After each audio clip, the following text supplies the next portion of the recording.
Morning, everybody.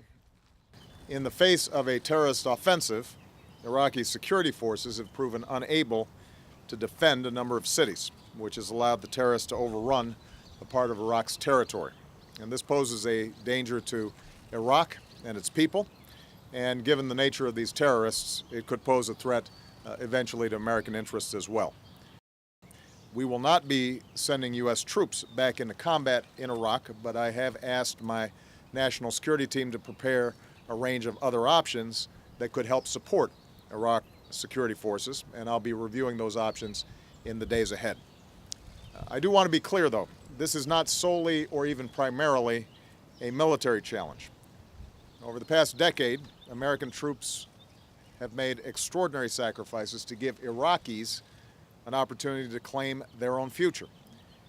Unfortunately, Iraqis' leaders have been unable to overcome too often the mistrust and sectarian differences that have long been simmering there. And that's created vulnerabilities within the Iraqi government as well as their security forces. I think that we should look at the situation carefully. We have an interest in making sure that a group like ISIL, which is a vicious organization and has been able to take advantage of the chaos in Syria, that they don't get a broader foothold. I think there are dangers of fierce sectarian fighting if, for example, these terrorist organizations try to overrun sacred Shia sites, which could trigger Shia-Sunni conflicts that could be very hard to stamp out. So we have enormous interest there, and obviously our troops and the American people and the American taxpayers made huge investments and sacrifices in order to give Iraqis the opportunity to chart a better course, a better destiny. But this is a regional problem, and it is going to be a long-term problem.